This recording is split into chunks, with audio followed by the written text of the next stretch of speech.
Primeira cirurgia, primeira complicação, primeira vez em que alguém confia nas nossas capacidades. No internato de oftalmologia, cada passo constrói o futuro oftalmologista que queremos ser. No backstage de cada evolução, existe também alguém que nos orienta, estrutura e desafia. Hoje falamos de medo, autonomia, responsabilidade e crescimento. O que significa dividir para conquistar. Eu sou a Maria João e este é o Oftalmo GPS. Ver mais longe é só o começo.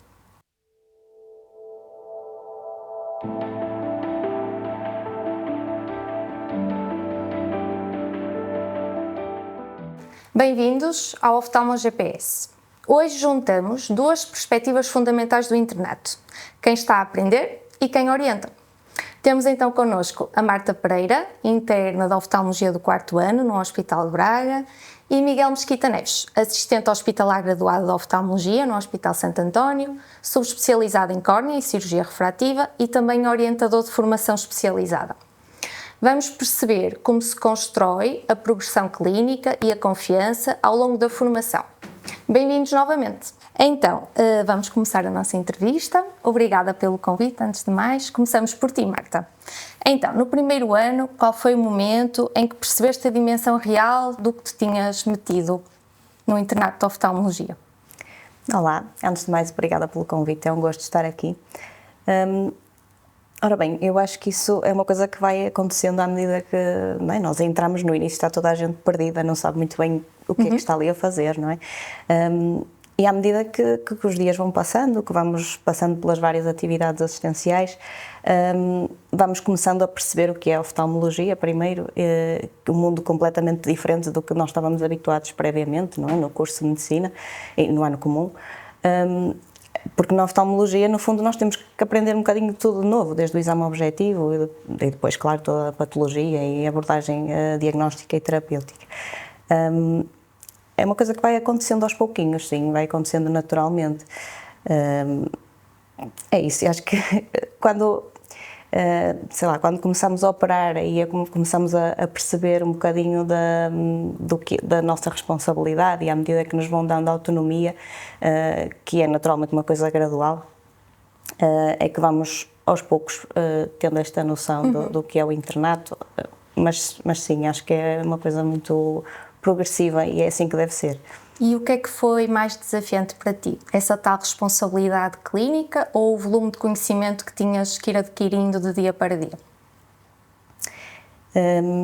Eu acho que é um bocadinho conjugar as duas coisas. O mais desafiante, no fundo, é conseguir corresponder ao que nos é exigido no dia-a-dia, às atividades clínicas, que no início é normal termos que preparar, não é? Todos os dias, no fundo, vamos ver o que é que vamos ter no dia a seguir e tentar preparar e estar capaz dentro do que é esperado de nós.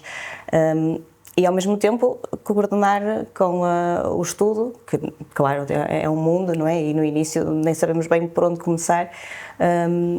Acho que o mais desafiante no início é isso, é tentar coordenar isso tudo e estar em cima, acompanhar o comboio, por assim dizer. E Miguel, para ti, quando recebes um novo interno, qual é que é a tua prioridade?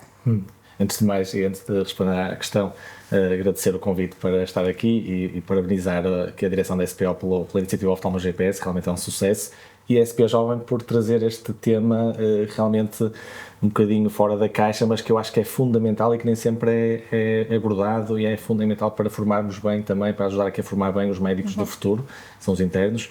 E aproveito também para cumprimentar naturalmente a Maria João e a Marta, que estiveram comigo no Santo António a fazer estágios de córnea refrativa e das quais guardo ótimas recordações. Realmente acho que foram ótimos tempos que passaram por lá, deixaram também uma marca muito positiva.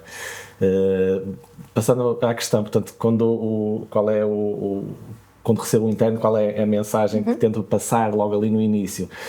Ora bem, o interno, e como a Marta explicou, quando entra na oftalmologia é um mundo completamente novo, de uma área da oftalmologia bastante específica, um pouco até diferente à primeira vista daquilo que é aquilo que nós vamos aprendendo durante o curso de medicina. E a juntar-se a isso, temos também alguém, uma pessoa, não é? Um ser humano que entra num serviço com um grupo de pessoas enorme, desde os médicos aos enfermeiros, auxiliares, toda uma dinâmica de que ele desconhece completamente. E, portanto, há aqui um choque de realidade que o interno tem logo ao início e, portanto, para o orientador, qual é realmente aqui a primeira prioridade logo? É, de certa forma, dar alguma tranquilidade ao interno, fazê-lo sentir de certa maneira em casa, perceber que há ali alguém a quem ele pode recorrer sempre que necessário, dar-lhe também alguma confiança para o processo que se vai iniciar e que será um processo relativamente longo, de altos e baixos, mas que ele deve manter sempre uma certa confiança, não acreditar em si, nas suas capacidades e ao mesmo tempo um certo incentivo de também, porque de facto é trabalhoso, o internato realmente exige uma dedicação enorme e é preciso incentivá-lo enfim, a ter a energia necessária para fazer face aos vários desafios que vão surgindo. E o que é que pretendes avaliar ali nos primeiros tempos, nos primeiros meses?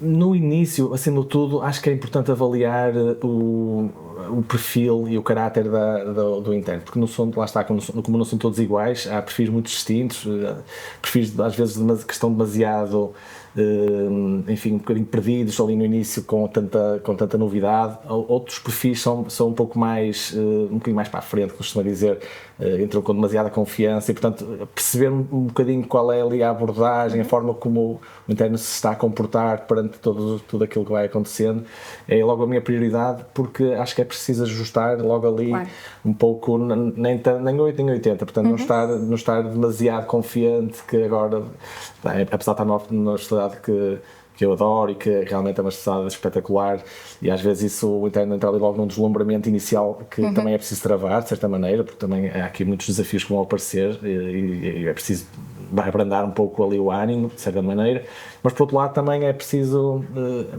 que ele também não entre demasiado, enfim, envergonhado, digamos assim, claro, também não é preciso estar assim, portanto, e tenta ali, a prioridade é no fundo colocá-lo no mood certo. Depois é também importante, perante tanto conhecimento que existe, tanta matéria, tantos desafios que vão surgir logo nas primeiras semanas, tentar-lhe explicar um pouco qual é os focos, qual é a prioridade inicial, se deve estudar, se calhar não faz muito sentido estar a estudar, por exemplo, retinopatia por mortalidade no interno na primeira semana, se calhar claro, interessa-lhe mais estudar patologia de urgência, estudar retinopatia diabética, DMIs, patologias frequentes da consulta, patologias frequentes da urgência, no fundo ele também saber por onde deve começar a estudar, para depois também estar mais preparado para a própria clínica. Como é que tu fizeste, Marta? Como é que dividiste a aprendizagem das várias subespecialidades?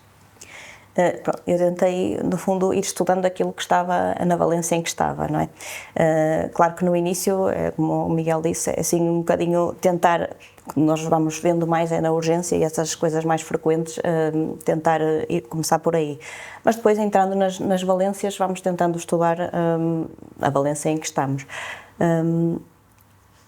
Mas claro, é sempre aqui o estudo tentar não ir logo demasiado em detalhe, tentar estudar logo, sei lá, as últimas guidelines que saíram de alguma patologia que explica tudo muito detalhadamente, mas tentar ter uma ideia do que é a patologia, de como é que é a apresentação mais frequente e quais são os tratamentos que no fundo que existem e que são mais frequentemente utilizados. No fundo, para tentar ter uma ideia mais global inicialmente e não estar logo a perder imenso tempo a estudar uma patologia e depois não se consegue ter uma ideia global que depois na clínica acaba por ser o que mais nos é útil, não é? E depois aos poucos, à medida que vamos avançando, também ir detalhando um bocadinho mais e aprofundando o nosso conhecimento. E como é que dividiste entre a aprendizagem clínica e a parte da produção científica? Como é que te organizaste? Nem sempre é fácil, não é? Às vezes fica o estudo a meio, porque vem aí, aproxima-se um congresso e é preciso ter os trabalhos prontos, não é? Para submeter. Pronto, é sempre ir gerindo os tempos livres, no fundo, para as coisas que são mais prioritárias naquele momento, não é?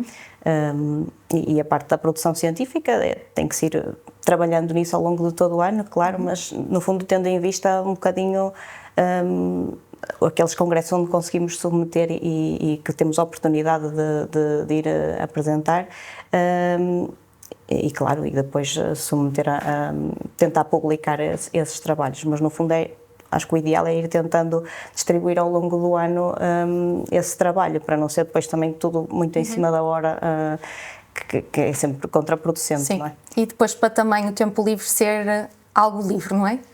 Sim, nem sempre é fácil também, mas pronto, é assim um equilíbrio um bocadinho difícil, mas sim, ir tentando distribuir. E Miguel, como é que tu fragmentas a aprendizagem cirúrgica dos teus internos? Como é que costumas fazer esse processo de aprendizagem da cirurgia? Aí depende um pouco do perfil e da expectativa que o próprio interno tem. Portanto, os internos são todos iguais e portanto, aí acho que é muito adaptável. Acho que é importante também ter uma conversa franca com o interno, perceber qual é a expectativa deles, digamos, para aqueles meses ou aquelas semanas que se seguem, e daí tentar traçar um plano que vai em conta também àquilo que é o objetivo geral do internato, mas também aquilo que são as expectativas e aquelas particularidades de cada interno. Para ele, no fundo, o interno sentir-se confortável, por um lado, para não estar a sentir-se pressionado, a avançar demasiado rápido, mas por outro lado também não ficar aquém daquilo que ele quer. E nesse sentido, naturalmente procuro, por exemplo, na cirurgia de catarata, que é uma cirurgia que tem uma curva de evolução longa, que é um desafio importante para todos os internos, pelo menos aqui em Portugal. Tento naturalmente começar pelos passos que me parecem mais seguros e que não colocam em causa a segurança naturalmente do paciente para alguém que está a iniciar, porque no início é tudo bastante complexo, é o microscópio, é a cadeira, é os pedais, é a pressão da equipa que está à volta, portanto, e tento criar ali um ambiente de segurança e em que o interno perceba que no fundo não há essa pressão toda à volta, tento o máximo possível transmitir quase essa fronteira perante o mundo exterior, e a partir daí começar pelos passos mais simples, até na cirurgia de catarata, por exemplo, começo pelos passos finais, que parece-me que são os mais seguros para o interno começar, a aspiração viscoelástico, o encerramento das portas. Depois a seguir depois geralmente vou para os passos iniciais, aqui falando da cirurgia de catarata em particular, para os passos da paracentese, para a porta principal, e depois começamos a cápsula rectis, e finalmente, no caso particular da cirurgia de catarata, penso que a parte da facoemulsificação é o passo que deixo mais para a frente, que eu acho que é mais desafiante, no sentido de que podem surgir aí mais complicações, e portanto é passo a passo para também o interno, porque se dermos se avançarmos logo assim demasiado rápido, eu acho que pode ser até contraproducente, porque pode surgir alguma complicação precoce numa fase inicial da aprendizagem, que pode até ser prejudicial, porque o interno de repente pode ganhar ali algum receio, algum medo, alguma marca que depois vai prejudicá-lo nos meses seguintes. Como é que lidas quando isso acontece? Quando complica? Ou com o interno ou contigo? Acho que isso aí é um ponto fulcral de aprendizagem de um médico, de um cirurgião, e naturalmente isso acontece principalmente durante a fase do internato, mas vamos aprendendo ao longo de toda a carreira médica a lidar com isso. Acho que eu aprendi a ver isso quase como uma oportunidade. Quando temos uma complicação, é uma oportunidade de duas coisas. Em primeiro lugar, de aprendermos. Portanto, nós sempre temos uma complicação, não a devemos ignorar. Nós devemos olhar para trás, perceber o que é que aconteceu, passo a passo, perceber o que é que fizemos menos bem, o que é que temos que corrigir para melhorar, para evitar ao máximo que volte a acontecer o mesmo tipo de caso tenha sido por algum erro nosso. Ou seja, aproveitar aquela situação para aprender, portanto, essa tal oportunidade, e por outro lado, uma oportunidade também para aprofundar, e isso é muito importante, a relação com o doente. A partir daí, nós vamos ter um doente que temos que dar toda a energia a esse doente, no sentido de segui-lo de forma muito cuidadosa no pós-operatório, porque as complicações acontecem, mas muitas vezes, se forem bem geridas no pós-operatório, conseguimos não só um melhor resultado em termos de prognóstico, de visão do doente, como também, e é a verdade, e a minha experiência vai-me dizendo isso, que são os doentes que no final, se nós realmente tivermos todo o cuidado com eles no pós-operatório também, são os doentes que no final saem mais agradecidos. Eu tenho alguns doentes que ainda sigo, de complicações mais graves que tive, e posso dizer que realmente neste momento são doentes que têm uma enorme estima por mim, e realmente começou numa situação muito delicada, mas depois, se for bem gerido, se for a situação muito bem acompanhada, os doentes vão reconhecer esse nosso esforço, e a situação geralmente acaba por acabar bem. É uma lição de humildade para nós também, Isso, não é? Exatamente, sem dúvida. Estamos então a chegar ao fim deste episódio, temos um desafio para vocês. Temos então 3 perguntas flash e têm 5 segundos para responder. Estão preparados? Pronto, então sejam bem-vindos ao Não Pisca, já está. Marta, então, oculoplástica ou glaucoma? Difícil. Glaucoma. E primeira coisa a fazer após terminar o internato? Uma viagem. Sim, 3 semanas Sudeste Asiático, para aproveitar bem. Ok, bom. E para ti, Miguel, cirurgia de córnea ou cirurgia refrativa? Cirurgia de córnea. Ok. E agora vamos então a uma pergunta final para o Miguel. Então, Miguel, se encontrasses o Miguel do primeiro ano do internato, a entrar no primeiro dia no Hospital Santo António, o que é que tinhas para lhe dizer neste momento? Em primeiro lugar, dava-lhe os parabéns porque escolheu uma especialidade lindíssima. Realmente, na oftalmologia é uma especialidade que nós podemos oferecer tanta coisa aos doentes e acho que isso é ótimo. Portanto, era a primeira palavra que lhe dizia e depois transmitia-lhe alguns valores que eu acho que são fundamentais para se enfrentar ao internato, como a tranquilidade, confiança e perseverança, porque realmente é um processo longo e que é preciso ir mantendo um equilíbrio entre essas 3 características para que tudo corra bem.